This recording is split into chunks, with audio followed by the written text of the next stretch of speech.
And Parkinson's law tells us that work expands to fill the time available. So if we don't put, for example, lead generation in a container, if we don't decide how much is enough lead generation, we will continue to throw ourselves into lead gen mode indefinitely because we don't have a finish line. So we keep going and going and pushing and pushing. And that's how we burn out, is that we don't tie the strategy to the realities of the time that we have available.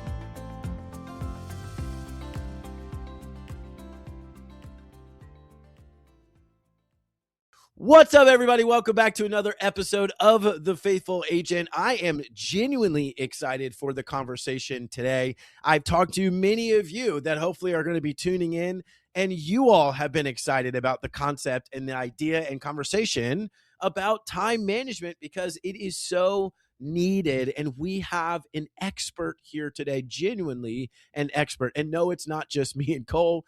We have an actual expert here, and we're excited to dive into this conversation with Anna. But before we do, as always, why don't we let you go first, Cole? You have a little bit of a longer dad joke. So what do you got for me, buddy?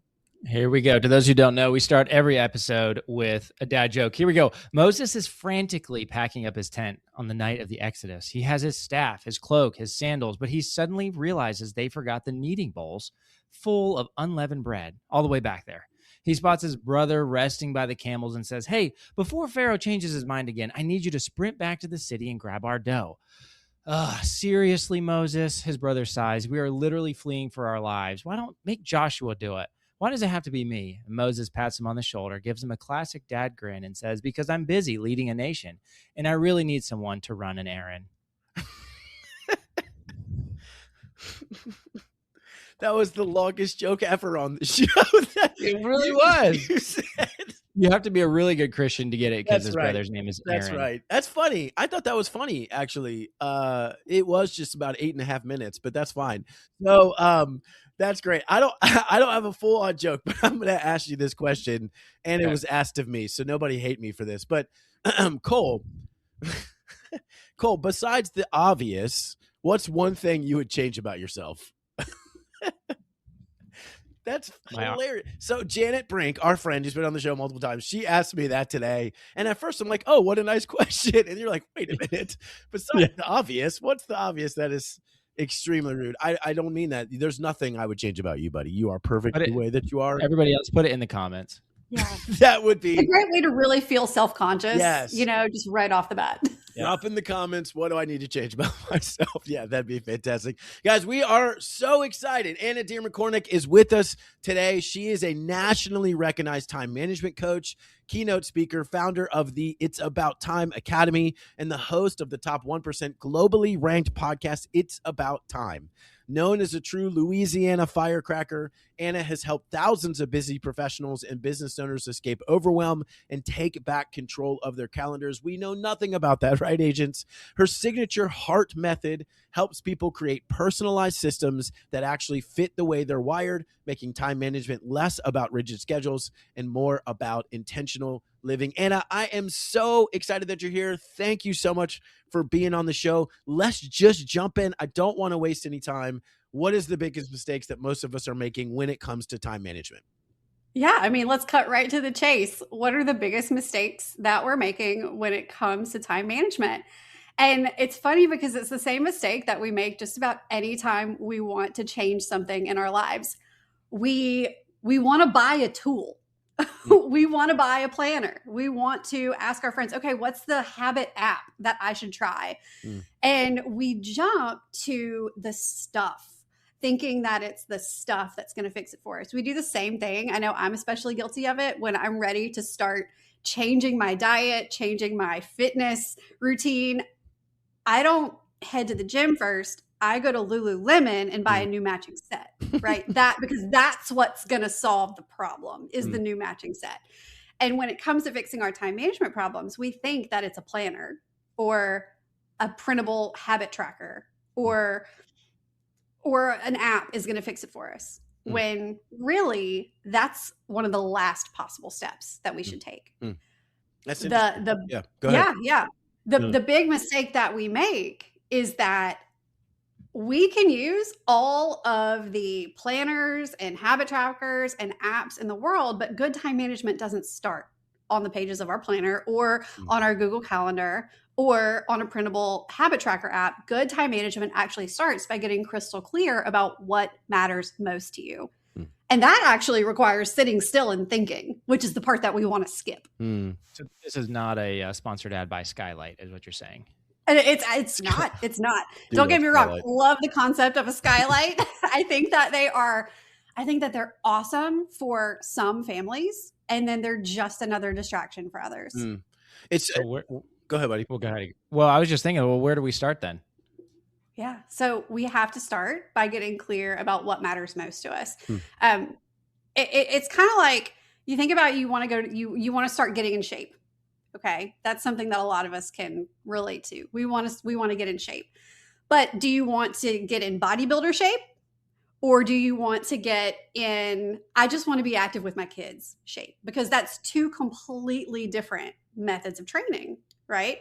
And so the same thing has to go along with how we want to spend our time. Do I want to spend my time working toward a career-focused vision that I have? Do I want to be an agent who is selling, making multi-million dollar years? Or do I want to be an agent who earns spending money for my family? Again, those are two very different ways of operating. And so it has to start with getting clear about, well, what is it that I actually want my life to look like? Not what do I think other people think my life should look like?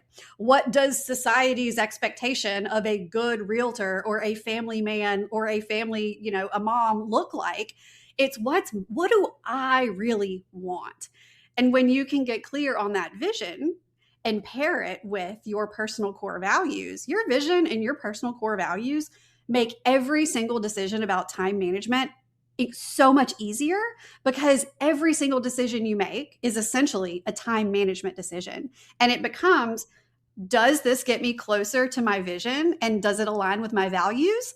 Or does this get me further away? Or does it just have me digging my heels right where I am, still stuck in that hamster wheel of moving but not going anywhere?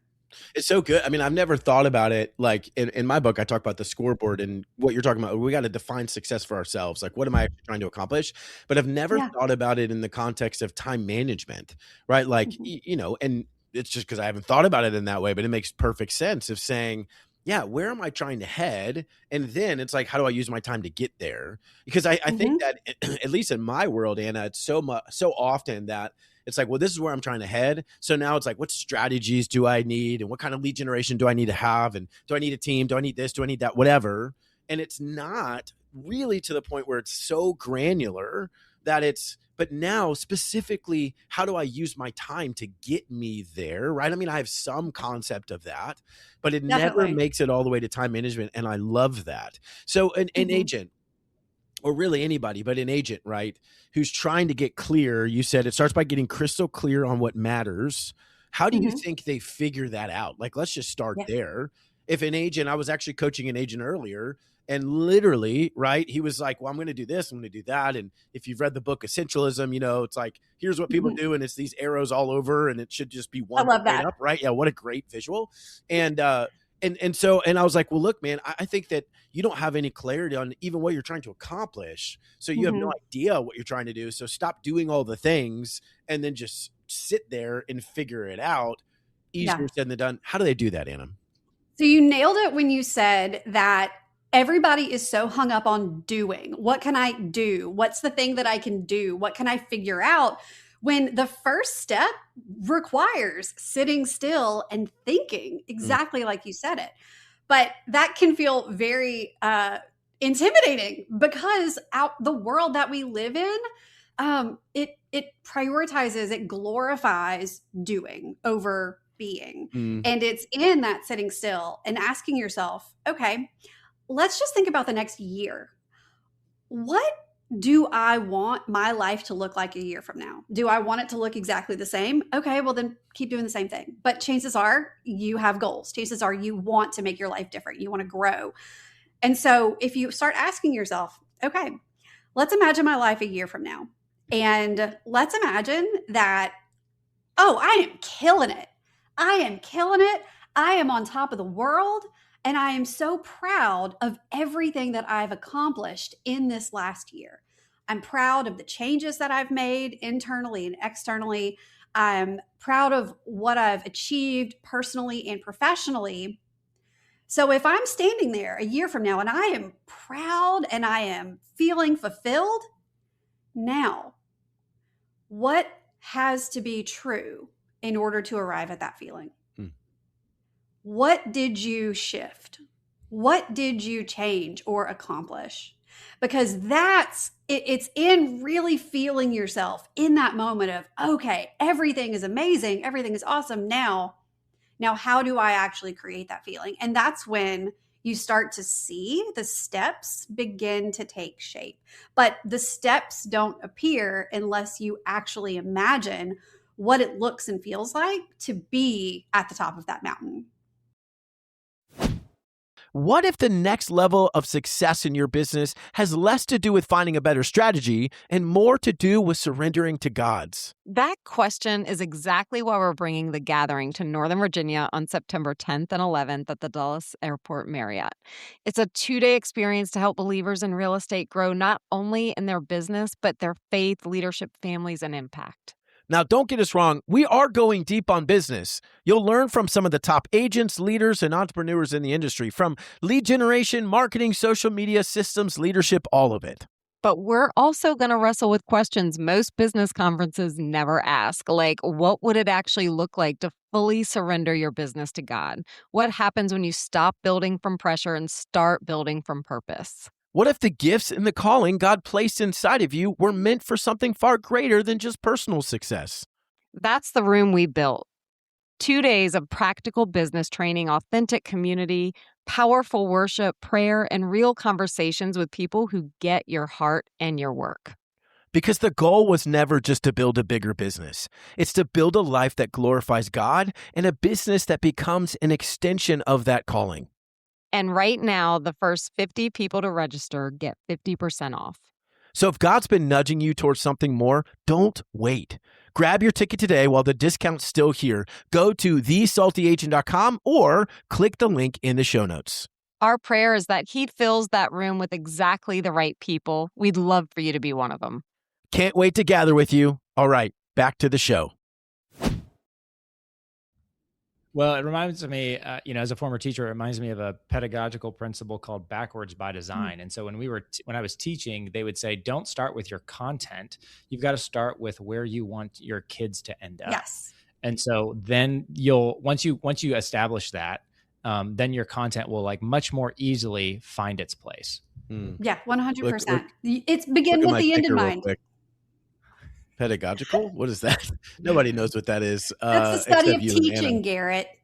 Oh my word. Is that Anna actually super true? smart. That's what it actually is. True. Oh, it's good. The study of teaching. Yeah, Isn't it fun for you to have another smart person on here finally, buddy? It really is. Where'd you find her? All the old guests. I shouldn't have said it that way.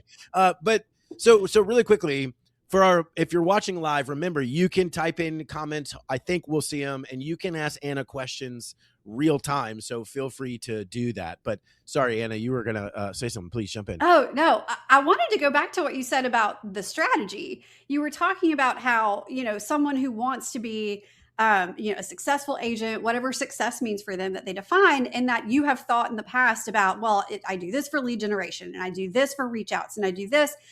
But you haven't necessarily connected it to the time management piece yet. And it is in the absence of connecting it to the time management piece that we beeline to burnout. Because Parkinson's law, it's one of the productivity pitfalls, one of the 3 productivity pitfalls I talk about in my book, Time Management Essentials, right there over my shoulder. And Parkinson's law tells us that work expands to fill the time available. So if we don't put, for example, lead generation in a container, if we don't decide how much is enough lead generation, we will continue to throw ourselves into lead gen mode indefinitely because we don't have a finish line. So we keep going and going and pushing. And that's how we burn out, is that we don't tie the strategy to the realities of the time that we have available. Man, can you say that quote one more time? Parkinson's reality is that work fills the space and time. What was that?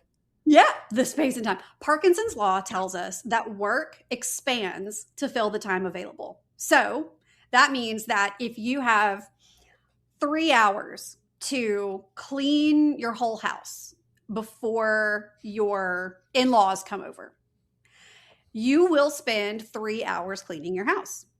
But if your mother-in-law calls you and says, hey, I'm at the front of the neighborhood, I'm dropping by in the next 5 minutes, I at least am going to have my house magazine ready within 15 minutes of her showing up at my door. Yeah.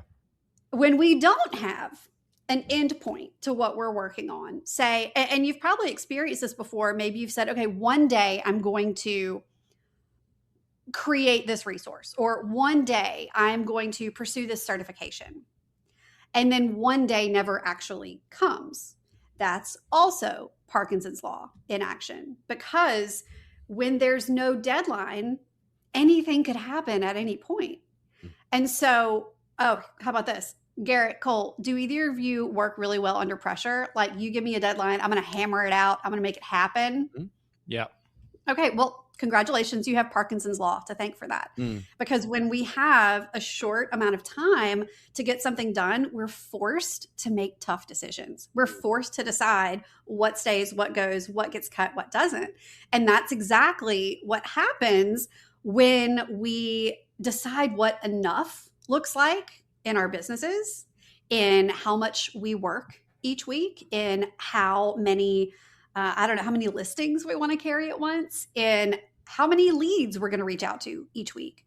When you put a limit on it, you keep it from expanding into every single nook and cranny of your day. That's so good. It reminds me of a conversation I had a couple weeks ago with the seller, and they were like, hey, I don't know if I feel that we can, and they're older, hey, we can clean this out and we can have all of these things done. Maybe by the fall is what we're thinking. And so I automatically was like, okay, I'm going to be here on September 8th. And that's going to be 12 days before pictures. I'm going to also come here on September 15th, 2 days before pictures, and it's going to be picture ready. Do you think you can have it ready by then? And it totally shifted their mindset. I immediately saw them calculating the days, and they were like, yes, we can be ready by then. But September 15th is so radically different than the fall. Yes. It's concrete, and it gives our brain something to latch onto to then reverse engineer. Okay, so I've got to deal with the garage. I've got to deal with the guest bedroom. I've got to deal with the shed out in the back. And then you're able to put together a plan of what you're going to tackle by when. I do love definitely the concept of, and then I want you to get into the heart method, right? So we're going to dive into that. But, I do love the concept. Like, if I'm coaching someone, say, we're going to truncate the amount of time you're allowed to work, right? For example, to your point, because it forces you to decide. One of the struggles I think certainly agents have, and probably everybody, Anna, you would know, but is when they have so much time, like, I'm going to work 60 hours this week. You end up throwing 20 of it away on stuff that's dumb and doesn't matter, but you're like, I have time for it, so let me do it. And you never have to sit there and actually look and say, does this move the needle or not? And if it does, keep it and amplify it. If it doesn't, get rid of it. Like, why is it still here? This concept. So Elon Musk even talks about this idea of, like, don't optimize something that shouldn't exist in the first place. But we tend to do that. Like, oh, I'm doing this, let me optimize it, let me make it more efficient, whatever. It's like, well, should it exist or should it not? And you're kind of starting in that place of, like, what is this, getting crystal clear. What matters to me? What do I want success to look like? And then what matters that's actually going to get me to that success, right? And we just like, I have unlimited amount of time, and so I'm going to scroll social media for a little while, and hopefully they saw this podcast. Research, social media research. Yeah, right. Look at my lead generation. So let's shift to heart method. So walk us through, what is that, and then let's unpack that. Sure. So the heart method is the 4-phase method to stop feeling overwhelmed and start spending time on what matters most, that I teach exclusively inside the It's About Time Academy and to my one-on-one clients. And it's been created over time, very much inspired by not only my personal experience as a former chronically late person, but also just what I've gathered from working with hundreds of clients at this point. So those 4 phases are navigator, where we learn to navigate overwhelm with the tools that match the type of overwhelm that you're experiencing. So once you understand how to navigate overwhelm and to use your own unique personality as a compass, because we're all wired uniquely and differently. And what works well for Garrett might not necessarily work well for Cole. And understanding the role that your personality plays clears up a lot of the frustration that you may have experienced in the past when it comes to implementing time management strategies. And so phase 1 is all about learning how to navigate overwhelm and use your personality as your compass. And then that sets you up. Can I pause you real quick? I'm sorry to dive in on that. So what does that mean that we use the unique personality? Do you mean it's like, you're really energetic in the morning, do this in the morning? Or like, what does that mean? Can you unpack that just for a sec? Yeah, I would love to. So it is a little bit of your energy in the morning looks like this, so do this, but it's really more based on decision making. Like I said, time management is really just another form of decision making. And when you understand what drives your decision making, what type of information you need to feel confident in making decisions, when you understand whether you are more extroverted or introverted, all of those pieces that make you impact the way that you approach time and time management. And a lot of these things we kind of know about ourselves, but we've never seen them in writing or put them into words. And the aha moments that my clients and academy members have whenever they see for the first time, oh, wow, my time management superpower is being detailed, and checklists are what I should use. But I've been trying to use whiteboards this whole time because that's what my boss told me to use. And it just gives you so much clarity. And I like to think of it as a shortcut to the strategies that actually work, because that's what this is. It's so much trial and error. Let me try using this task management system. Oh, that doesn't quite feel like a fit. Well, then let me try this other method using checklists and spreadsheets. There is a method for everyone. It's just understanding yourself and then identify. It's like a matchmaker. I get to be a matchmaker when it comes to time management. So I love that. And sorry, Cole, I'll let you jump in, buddy. But one of the things that as I've thought through and we think about, business and how we're going to build our business, whatever, I do talk all the time. Like there's no one size fits all, right? There's 100%. No copycat, like there's no mold that everybody should look the same. But in that same breath, I am thinking, so I think that about our business, the way you're going to build your business, but truthfully at the same time, until that moment, literally, I think of time management as, but there is a one size fits all. Like this is what successful people do. This is how they manage time. And like literally she's shaking her head. No, look at her. She's like, nope, that's not true. No, I mean, but like I literally learned that. What's the saying when it's like, I was this many days old when today years old. Yeah, right. Whatever. Cole's too young. He doesn't know what that is. But but that like up until that moment, that's how I've thought. Like, yeah, business is not a one size fits all. I would never have said it out loud, but absolutely would think, yeah, but time management is. Nope. So this is what really gets me fired up, Garrett. And this is the reason why personality plays such a big role in the first phase of the HEART method. It's because every book that has been written about time management was written by a person with a personality type. And in most cases, the system that they propose in their time management book, their method, their course, is what worked for them. And it's presented as this will work for you.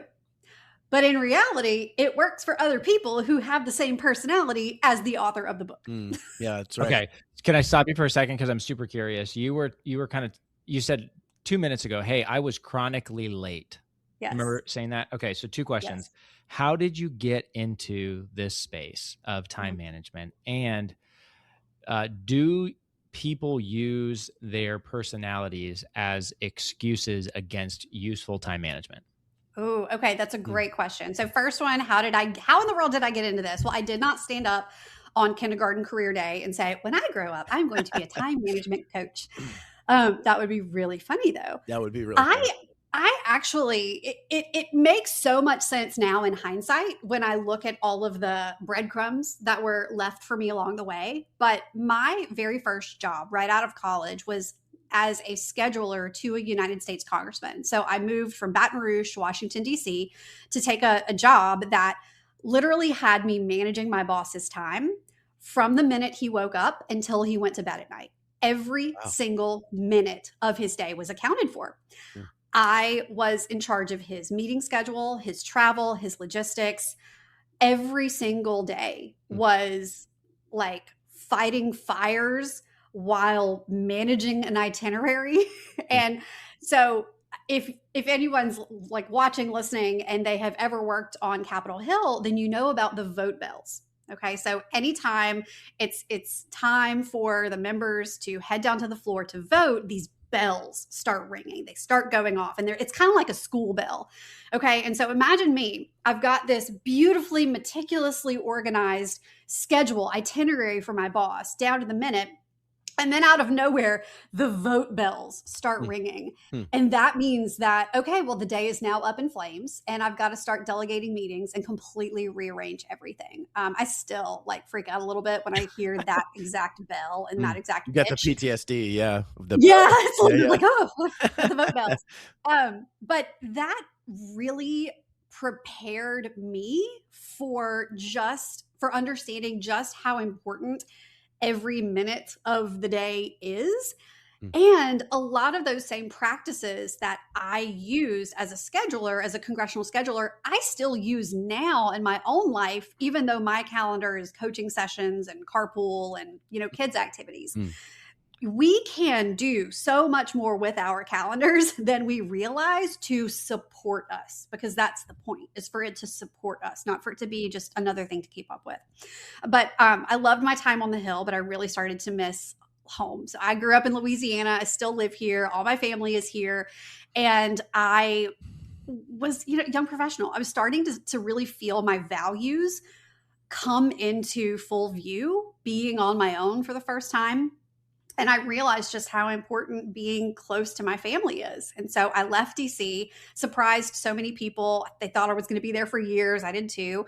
Moved back to Louisiana and kicked off a 10-year career in the 24/7 world of crisis communications and government affairs, where literally every day is a disaster.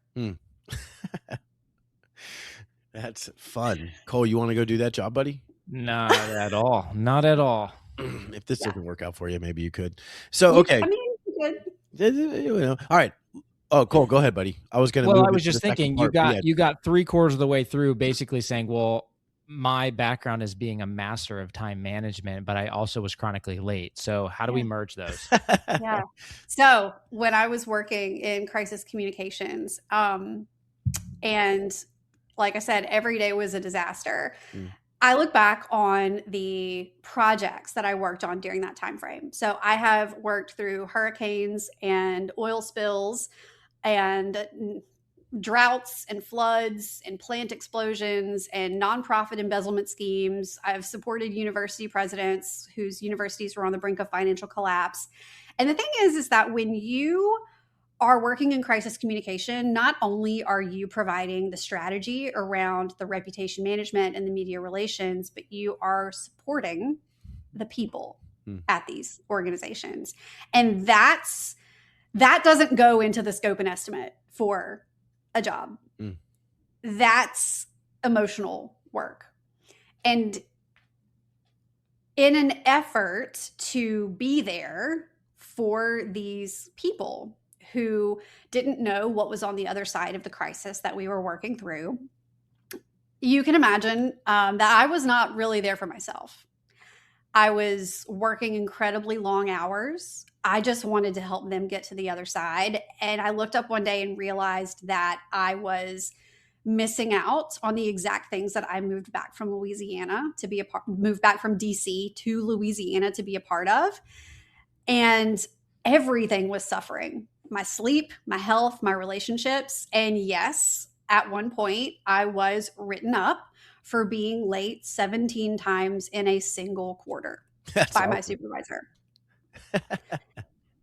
Yeah. There's hope for us all, everyone. Yeah, I'm glad Yes. no one supervises me. I would have a lot of tardy slips. That's for sure. Yeah. If that's not proof that there's hope for us all, Yeah. I mean, literally, I still remember how mortifying it was for her to show me every single time that I had been late. But what that spreadsheet of all the times that I was late didn't show was how often I had stayed up until 11 o'clock, 1 in the morning, working on behalf of clients. The spreadsheet didn't show the family dinners that I had missed or the friends' baby showers or bridal parties. And honestly, it was a huge wake-up call, not for me to get better at time management, but for me to really reconnect and understand what my vision for the future was and what my values were. Because it wasn't that I was just late. That was a symptom of not living in alignment with my values and not really being clear on my vision. All I knew was that I didn't want my life to look like this 10 years into the future. And so that's when I knew that I had to make a big change. No one else was going to come make it for me. No one else was going to give me permission to make it. And so that's when I walked away from what so many people thought was this prestigious career in crisis communications and government affairs to figure out what on earth is next.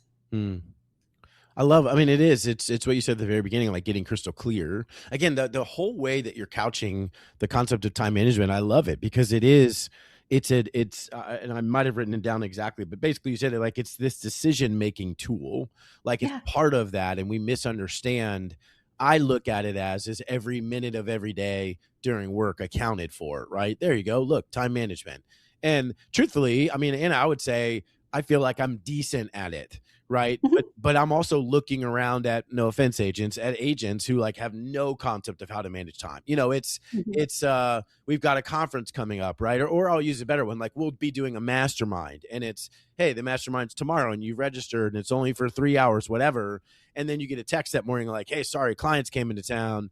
Got to bail on the mastermind. You're like, you can't even protect 3 hours. Like, that's insane. Yeah. You know, what is this? And so to your point, like, what is the end game? If they had clarity on the end game is I need to level up my business, whatever, then the answer would be, hey, clients, yeah, absolutely. I'll be ready for you at 1 o'clock, whatever the scenario is. Right. And but it's a decision-making tool. So clearly, instead of a time management problem, that's what I would have said. What they have is probably a lack of clarity, but a decision-making problem because they chose, right? Everything's a choice. They chose to go do that urgent thing as opposed to probably what was the more important thing, and just figure that part out, right? So, anyways, I just love how you're like couching it in this like decision-making framework, right? It's super good. So, okay, let me jump back then to the hard method because you got navigator, right? What's second? So what's number 2? Okay.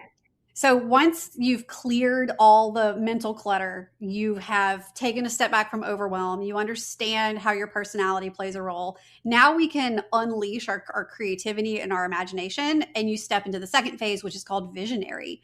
And this is where you dial in your vision, you articulate your core values, and you learn how to filter those two things into every decision you make around your priorities.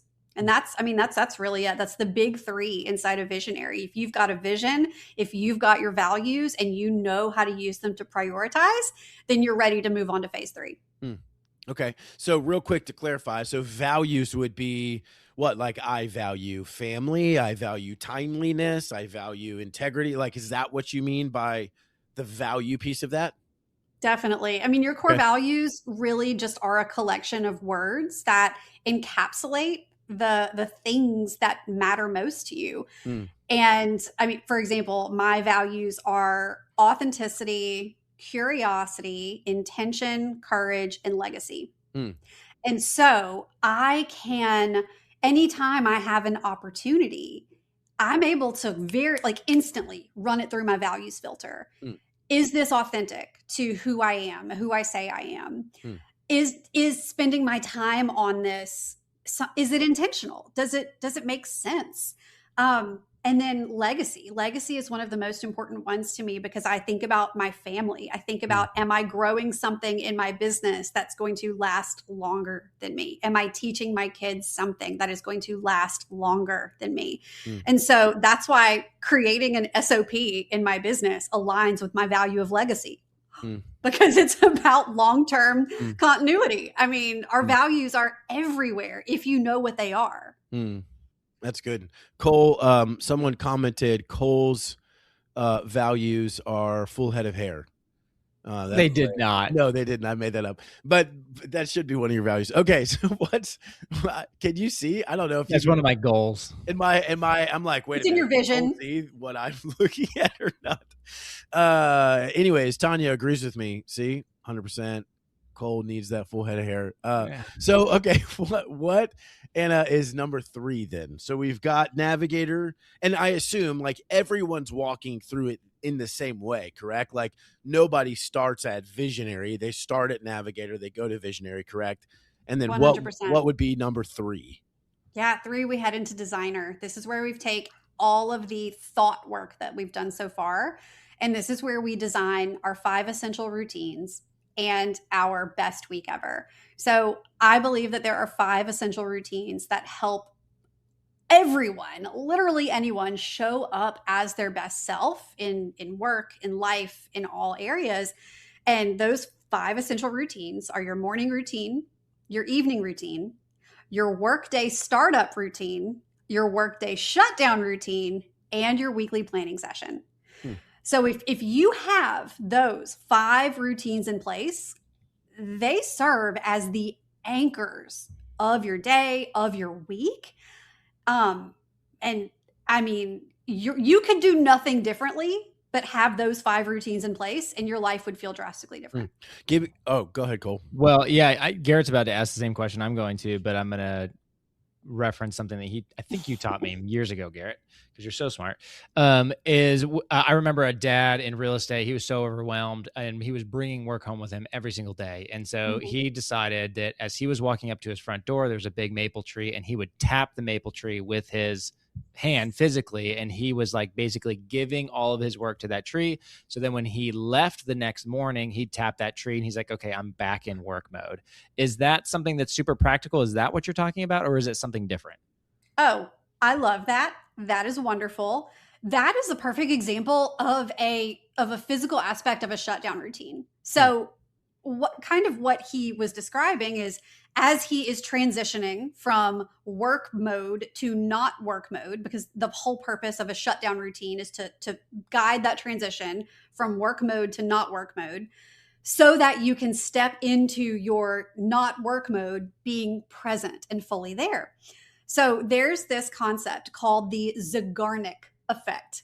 And the Zeigarnik effect is the fact that our brain has a preference for open loops. This is why we ruminate on things that are unfinished. I mean, when's the last time you ruminated on a task that you'd already completed?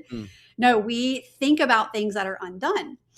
And in the world that we live in, very rarely is it possible to do every single thing on your to-do list, finish every single project every single day, especially in real estate. I mean, you guys are working transactions and home sales that span months sometimes. And if you can't wait until you finish to feel calm. And so a workday shutdown routine essentially tricks your brain into thinking that the loops are closed. And you just do this by walking through 3 really simple steps. 1 is you process, okay, what happened today? Second, you preview, okay, what's on my calendar tomorrow, just so that when I wake up tomorrow morning, I'm not caught off guard by anything. And then the third step is prepare.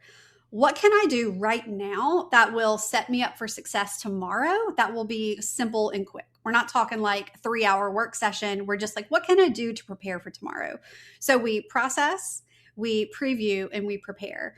And then that last step, usually if you add something physical to it, like closing your laptop or closing your office door or touching that tree, or like Mr. Rogers, when he would come into his house and he would take off his outside jacket and put on his inside cardigan and change shoes.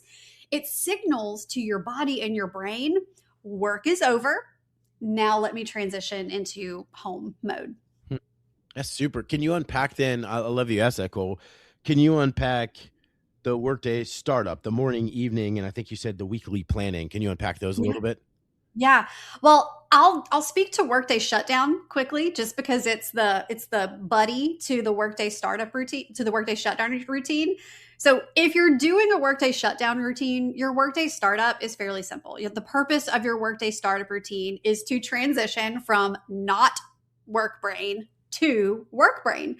Your workday startup is not for jumping in and getting things done, and it is not for email. It's not for tasks. It is really to help you get in like game mode. Like, okay, it's game time. Let's go. And you can do this by, I love recommending, open up your calendar, do a quick scan of the day. Decide what your top 3 priorities for the day are. Just your top 3. What are the 3 things that I want to accomplish today that would move the needle? Then find a spot for them in your calendar, like time block them, decide when you're going to do them. And then after you do all of that, that's when you open your email. And you know what? There might be things waiting for you in your email, but now you get to measure those requests, that reactivity, against your top 3 instead of starting your day in reactive mode. Because when you start your day by going straight into email, you are signaling to your brain that you are in like reactive mode. It's that fight or flight. And then our body and our brains end up staying in that mode the entire day. So when you start reactive, you continue reactive, and it's very difficult to break out of that once you get into it. So that's why in our startup routine, we want to identify, okay, what are the top 3 priorities for the day? Let's make space for them. And then let's see what craziness is waiting for us in the inbox. Quick question for you. Did you get into real estate to create more freedom for yourself and for your family, to live a more faith-filled and purposeful life? Now, if that is true, and I believe it probably is, let me ask you this question. Do you feel like you're having to be on your phone almost around the clock? And do you feel like you oftentimes have to work weekends when you'd rather be at church or with your family? Or do you feel like you're constantly chasing attention on social media? Now, does all that feel like freedom? For many, it does not. The good news is this. The Homeowner Concierge is a simple platform that scales your referral relationships. It's not just dependent upon the relationships that you have, but the referral relationships that your preferred vendors have. Now, if you're interested again in having more referrals, so much that you don't have to live in scarcity, you can live in abundance, and you can have that freedom that you desired, I want you to go to proinsight.com/faithful. You know, like the Faithful Agent podcast. Again, it's proinsight.com/faithful. You're going to watch a quick video there. If what you see there resonates, you're going to schedule some time together, and I'll walk you through how we're helping real estate agents to, again, scale their referral relationships and finally get the freedom that you desire. Super good. I think that it's so one thing I talk to agents a lot about is, I'll ask them the question, Anna, if I asked you, how do you know if you won the day? Would you know the answer? And almost exclusively they say, I have no idea. Right. So I'm like, well, no wonder you're burnt out, because you come downstairs or you get home or whatever. You have no idea if you accomplished what you were supposed to accomplish that day. Certainly no shutdown routine. Right. And so you come home, but you're not actually there. You're beating yourself up because you're not mentally there, but you're not mentally there because you don't even know what you were supposed to do. And so, it just stays open all day. Right. And all entrepreneurs are that way, but agents definitely, just the crazy amount of open loops that are in their head. Excuse me. I love the concept of the shutdown and even just that startup, like you said, because it's easy. Before I got a second phone, my one phone was everything. And so I'd wake up in the morning trying to have my morning routine. I look at my phone like, oh, I got an email. It's 5:30 a.m. Let me respond. Like, that's stupid. What am I doing? And so immediately it hijacks any kind of routine. And I forget the word you use, but like now my brain is just in work mode. When my wife comes down, I'm supposed to be reading my Bible. My wife's coming down and I'm thinking about whatever, the transaction that's going the wrong direction. Yeah. That's not healthy, first of all. And one of the best ways, agents, for us to succeed is just to create sustainability. Like, just still be here 5 years from now, 10 years from now, right? It's a long game. You can't sustain if you're burnt out, and you're going to burn out without things like this, right? The startup, the shutdown. I love it. Okay. I'm going to jump you to 4 for the sake of time, because we can back that forever. Navigator, visionary, designer. And what's the 4th one? Yeah. So the last phase is called pace setter. So this is where you have your vision is clarified. You're clear on your values. You have your routines. You know how to spend your time in a given week in order to consistently and sustainably reach your goals. Well, now you're just maintaining. And I have found that there are very few challenges that cannot be solved with one of 5 things. And those 5 things are habits, energy, attention, recharge, and time. Habits, energy, attention, recharge, and time. HEART. That's where it comes in. Because if you're bumping up against friction in your day, something's not going well, you're not staying on schedule, you feel overwhelmed, you've already gotten yourself out of the overwhelm, and now you're trying to move forward, you can ask yourself, okay, is there a habit that needs to be implemented here so that I can put this part of myself on autopilot? Am I trying to push through work when my energy is at its lowest point of the day? So it's understanding what are your energy patterns? What activities give you energy versus drain you? Are you having a distraction problem? Are you trying to get deep work done while your kids are running amok around the house? Is your environment set up for deep work or attention management? Are you allowing distractions and people pleasing, because that's a form of distraction, to run amok, hijack your day? Are you getting enough recharge? You know, we as adults need 7 to 9 hours of sleep a night. If you tell me, oh, I only need 4, no. You need between 7 and 9 in order for your body to perform all of the functions it needs to do so that you don't get sick all the time. So you need sleep, but you also need to have fun and you need friends. Like, we need community and just fun for the sake of fun in our lives. I mean, if you look at the list of Nobel Prize winners and billionaire, CEOs, whatever, they all have a hobby outside of work, whether it's a musical instrument or tennis or horseback riding, because it is in those creative pursuits that you feel reinvigorated. Like, we need mahjong night and we need Scrabble or whatever, painting, whatever you do, we need something like that. And then finally, that T for time. Is there quarterly planning that would quarterly planning or annual planning benefit you? Are there more advanced time management strategies like time blocking your time blocks, or for women, cycle syncing, that would benefit the way that you're making decisions about time? And it just becomes a toolbox. I've got a problem. Which tool do I need? Habits, energy, attention, recharge, or time management. And you're good to go. You are able to set your own pace and maintain it and sustain it for the long haul. And that's what we want. That's super good. I love that. I was reading a book last night, actually, that a client wrote and gave to me. And he said, you can't be successful in a complex world without being intensely observational and responsive. But you also can't keep that success up without continuing to be vigilant. And I think about like the time, right? Like, you can be a hustler, but if you're not being vigilant about protecting your time, you will burn out and you'll be all Absolutely. over. Yeah, so Absolutely. true. I like to think of time management not as a race with a finish line.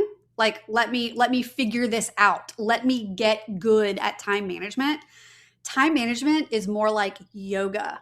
It is a practice. It is something that is constantly changing and evolving. You can't win at yoga. You can only show up on the mat with how you feel that day and adapt and modify and adjust based on what is thrown at you. It's always evolving. It's not just a set it and forget it forever situation. It's good. You're right. It does feel like, guys, you got to master time management. What's the problem? Like, you got to master your calendar. You got to master, and I'm not saying let's not get better at it, right? Exactly what you're talking about. But what a great reminder. Like, you're going to always be working on it. I mean, everything is a decision. Like, am I going to push my business forward? Am I going to go play Legos with my 7-year-old son? You know, and like, it's just a decision. Everything always is a choice, you know, and I'm either making traction over here or traction over here. And that's just the way this goes, you know, but understanding what is the end game, you know, the whole thing. That I love what you're talking about. Like, what is the end game, right? And you're equipping us along the way, but like, what are we trying to accomplish? Management of time, choices inside that time. Life is just I was talking to a buddy the other day. Like, we think life is all these big choices, but it's really all the micro choices every single day, all along the way, right? Of like, I'm going to do this, I'm going to do that, I'm going to do this, I'm going to do this. And if we have some clarity, how do you make that, first of all, if you don't even know where you're trying to go? How in the world could you make that decision? You can't, right? Not effectively. Right. And so get clarity there. And then I love solving the problems by the heart, right? Habits, energy, attention, recharge, time. Recharge, I'm just going to highlight that. Agents, we're terrible at that. It's like, you know, I know for me, you probably too, Cole. I'm like, I work, I have a business. We've got, you know, you have 4 kids. I've got 5 little ones. Like, man, I'm just, I don't have free time. What are you talking about? Like, I don't have that. Now I know you do ballet, Cole. You're a world-class balletist. Yes. Yeah. What word are you going to use there? Yeah. Anyways, that a ballerino. A ballerina. Thank you. That's not a thing. Is that a thing, Anna? I actually don't know. It sounded so good. You sounded so confident. Thank ballerino, you. For sure. That's what you are. Anyways, we'll edit that out. But point is, like, we need to actually recharge. And it was encouraging to me, Anna, because I used to play pickleball once a week. Like, hey, I got to do something for me. And I haven't done that in like 6 months. And there's a piece of me that just feels way more tired than I normally do. I mean, I normally feel tired, and it's like, well, maybe you haven't had fun in a while. I mean, this is fun, like, genuinely, but like, what about something fun that has nothing to do with work? Right. And the thing about that too, Garrett, like, let me interrupt you. The thing about that is, if you're not scheduling that pickleball, it to me, it leads towards bitterness in my business and bitterness towards my life that I'm creating, that I'm deciding on, and choosing the wrong thing. I'm going to text some guys. I'm going to play tomorrow morning. Do it. Seriously. Anna, we could talk to you forever. Thanks for spending a few extra minutes with us, longer than we had planned. It was awesome. How do they go get the book, or where should they go? I'm going to buy this book. Agents listening, I'm going to do something where, like, we should do a book club together. Maybe we can have Anna come back and talk about it. I would love to. This is crucial for us to have understanding of what is the goal, and then how do we actually get there? I mean, that's really what we're talking about here. So, Anna, where should they go, friend? How do they go get the book? Tell us where to go. Yeah. So first, thank you so much. This has been so much fun. I knew I was going to have a blast with you too, and this has been great. I love that we've gone over. It makes perfect sense for us to, you know, in the time take up management, even more time. We missed our time. Perfect. Definitely. So the best place that you can find me is by tuning into my podcast, It's About Time. I have brand new episodes that go live every single Monday, wherever you listen to podcasts. So if you happen to be listening to this in your favorite podcast app, just search It's About Time. Go ahead and hit subscribe. Because that's where I share all my best free info. It's either something a time management strategy that I'm testing and how it worked for me, or it's a dive into the intersection of personality and time management, or I'm interviewing a go-getter about how he or she is getting things done. Because sometimes a peek behind the curtain at someone else's life can be just the inspiration that we need to make a change. So again, It's About Time. If you are active on Instagram, come find me there. Anna D. Kornick is where I like to hang out. And I'll say this, real estate agents are some of my favorites to work with, because y'all's schedules get wild between responding to client requests and coordinating with brokers and just all of the things. It can get really messy fast, and boundaries play a huge role in your work. So if you're looking to bring a speaker in to talk with your brokerage, or if there is a professional association that you're a part of, I would love to be considered as a speaker. Like, invite me to come hang out with y'all. We'll do a time management training, and I can show you exactly what it would look like to put together a best week ever as an agent. It's awesome. That's so good. Man, I want to keep going, but I know we have to end. Okay. So Anna, thank you so much for being on. This was awesome. Genuinely, I'm so grateful for you. I think that we're going to have a video that plays. So hang on just a sec. Let's see if we actually pulled this off, Cole. Did you want to say something, buddy, before I click this button? No, I don't. Well, actually, I do. Don't forget we haven't talked about the Salt Gathering Conference in Washington, D.C., yes. But that's only in a month. Sign up. We would love to see a bunch of faithful agents, Christian agents, and just affirm, gather, worship, and pour into your lives and better your business. And amen. And Cole finally bought his ticket today, so now he can say it with full confidence. Full confidence. If I can do it with 4 babies under 6, you better be there. If you want to meet the famous ballerino, we'll meet you there. That's right.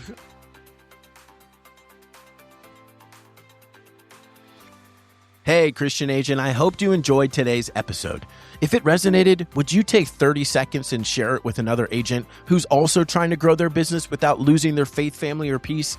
That's how this message spreads. And if you haven't yet, hit that subscribe button so you don't miss future episodes. I release new ones each Thursday to help you build success that actually lasts. It genuinely fires me up knowing this podcast is helping you pursue excellence to the glory of God, both at work and at home. I'll meet you back here next week for another episode of The Faithful Agent.